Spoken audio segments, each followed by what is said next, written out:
स्वप्नातल्या जगात घडली एक गोष्ट लय न्यारी. सकाळी उठले आणि पाकीट पाहिलं तर काय, एक वाघ चक्क चष्केला पेपर वाचत आहे. माझ्या शेजारच्या घरात राहायला आला एक हत्ती. आपल्या फोनने तो टीव्हीचा रिमोट दाबत होता आणि आरामात बसून कार्टून बघत होता. रस्त्यावर टाकले तर जिराफ चालत होता. रिक्षा आणि माकडं बसून देत होती गणिताची परीक्षा. एक अस्वल लावून बसलो होतो लॅपटॉपवर मीटिंग आणि ससा करत होता मित्रांची व्हिडिओ चॅटिंग. आमच्या गल्लीतली गाय चक्क सायकल चालवत होती आणि वाटे भेटणाऱ्या सर्वांना हॅलो म्हणत होती. माझ्या किचनमध्ये आली एक लाघवी मांजर. मियाव. ती म्हणाली, मला दूध नको, मला तर काजल. कुत्रा म्हणाला, आज मी मोजे घालून फिरणार आणि ऑफिसला जाताना छट सुद्धा घालणार. सगळे प्राणी झाले होते आपल्यासारखे हुशार आणि आमचं घर झालं होतं एकदम सुसाट आणि मजेदार. तेवढ्यात आई जोरात ओरडली, अगं उठ, आता शाळेची वेळ झाली. आणि माझी ही प्राण्यांची वस्ती एका सेकंदात गायब झाली. स्वप्न होतं ते खरं, पण विचार करा मित्रांनो, जर खरंच असं घडलं असतं तर रोजचं जगणं किती भारी झालं असतं. धन्यवाद.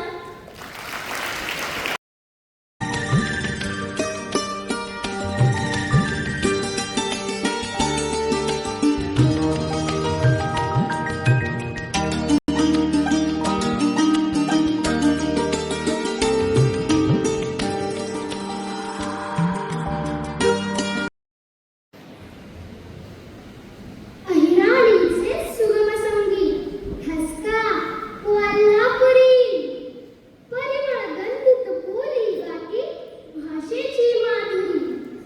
कोळी घाटी संगमेश्वरी लईतला सगळा. पश्चिम घाटावरती फुलतो कोकणी नाडखळा. मालवणीच्या मनात भिसकी अनुपम मोहक सरी.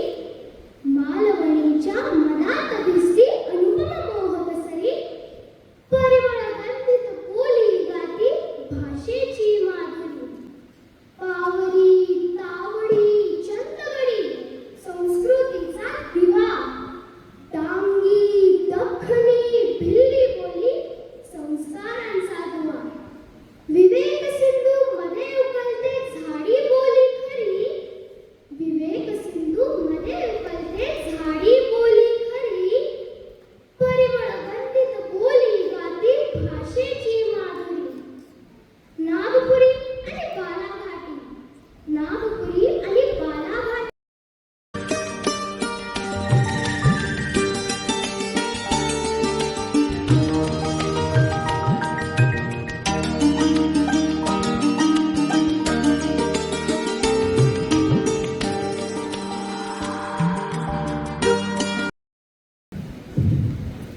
संध्याकाळचे 5 वाजले होते. मुलं घरी गेली होती आणि शाळेत शुकशुकाट होता. शाळेचे कडक शिस्तीचे मुख्याध्यापक देशमुख मास्तर शाळेच्या परिसराची आणि वर्गाची पाहणी करत फिरत होते. गेल्या काही दिवसांपासून शाळेत एक विचित्र प्रकार घडत होता. मुलांनी ठेवलेले अर्ध्या वापरलेल्या वह्या, पेन्सिलचे तुकडे, रंगीत खडू, कोरे कागद रोज चोरीला जात होते. देशमुख मास्तरांना संशय होताच, म्हणून आज त्यांनी गुपचूप एका वर्गाच्या खिडकीतून आत पाहिलं. शाळेतील 55 वर्षाचा जुना शिपाई सखाराम वर्गात होता. सरांनी पाहिलं की सखाराम वर्गातून अर्ध्या वापरलेल्या वह्या, रंगीत खडू, पेन्सिलचे तुकडे स्वतःच्या पाटला पिशवीत भरत आहे आणि फळ्याजवळ पडलेले खडूचे तुकडे खिशात कोंबत आहे. मास्तरांना राग अनावर झाला. ते तडक वर्गात गेले आणि म्हणाले, सखाराम, तुला काहीच कसं वाटत नाही चोरी करायला? तुला पगार कमी पडतो का म्हणून हे मुलांच्या कुरल्या सुरल्या वस्तूंवर डल्ला मारतोस? हे कोरे कागद, हे पेन्सिलचे तुकडे चोरून काय महाल बांधणार आहेस तू? सखाराम घाबरला. त्याने हात जोडले आणि थरथरत्या आवाजात म्हणाला, मास्तर मास्तर, चोरी नाही हो. हे हे हे मुलांनी फेकून दिलेलं मी. गप्प बाई सोरा, उद्यापासून शाळेत पाऊल ठेवायचं नाही. चालता हो इथून. सखाराम त्याची फाटली पिशवी छातीशी घट्ट धरून रडत रडत गेले. बाकीचे शिक्षकांनी त्याला नावं ठेवत होती. म्हातारा चोर निघाला. एका रविवारी रात्री देशमुख मास्तर त्यांच्या गाडीतून प्रवास करत होते. अचानक गाडीचा टायर पंक्चर झाला. आजूबाजूला नुसता अंधार पसरला होता. काही अंतरावर त्यांना एक वीटभट्टी दिसली. मदत मागायला म्हणून मास्तर त्या वीटभट्टीच्या दिशेने चालत गेले. त्या वीटभट्टीत त्यांना मजुरांची छोटी छोटी पालं म्हणजे झोपड्या दिसल्या. एका झोपडीबाहेर एका पिवळ्या दिव्याखाली काहीतरी चालू होते. 10-12 लहान मुलं, त्यांचे कपडे मातीने माखले होते. ते मांडी घालून एका रांगेत बसली होती आणि त्यांच्यासमोर सखाराम उभा होता. मास्तर आश्चर्याने बघतच राहिले. जसं सखारामने त्याच्या पिशवीतून वह्या आणि पेन्सिली काढल्या, मुलं आनंदाने ओरडली, ये, मास्तरांनी नवीन पुस्तकं आणि पेन्सिली आणल्या. ये, मास्तरांनी नवीन पुस्तकं आणि पेन्सिली आणल्या. सखाराम असं कसं म्हणाला, माझ्या लेकरांनो, नीट शिका. तुम्हाला वीटभट्टी नाही जळायचंय, साहेब बनायचंय. एक लहानगी मुलगी सखारामला म्हणाली, बाबा, तुमच्या शाळेतले मास्तर लय चांगले आहेत ना. ते आमच्यासाठी रोज तुमच्याकडे पेन्सिली वह्या पाठवून देतात ना. सखारामच्या डोळ्यात पाणी आलं.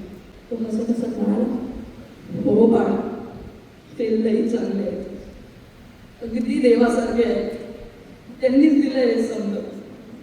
घरात उभ्या असलेल्या देशमुख मास्तरांच्या डोळ्यातून अश्रूंचे धारा वाहू लागले. ज्या सखारामला ते चोर म्हणून सर्वांसमोर अपमानित करून हकलून दिलं होतं, तो सखाराम गरिबांच्या मुलांचं आयुष्य घडवत होता.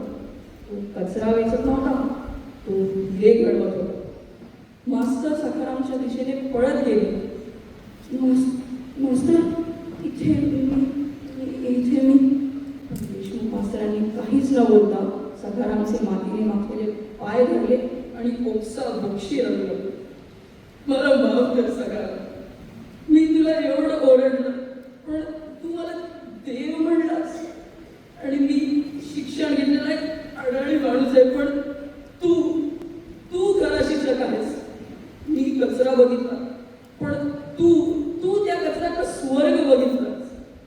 दुसऱ्या दिवशी शाळेच्या परिपाठाच्या वेळी देशमुख मास्तरांनी सखारामला बोलवलं आणि सर्व विद्यार्थ्यांसमोर त्याची माफी मागितली. एका फाटक्या पिशवीने एका मुख्याध्यापकाला आयुष्यातला सर्वात मोठा धडा शिकवला होता.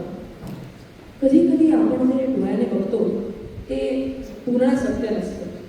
जे लोक आपल्याला वेगळे वाटतात किंवा ज्यांच्या कृती आपल्याला विचित्र वाटतात, त्यांच्या मागे एक खूप मोठा आणि पवित्र हेतू असू शकतो. माणसाची पारख त्याच्या परिस्थितीवरून नाही, तर त्याच्या कृतीमागच्या भावनेवरून करतात.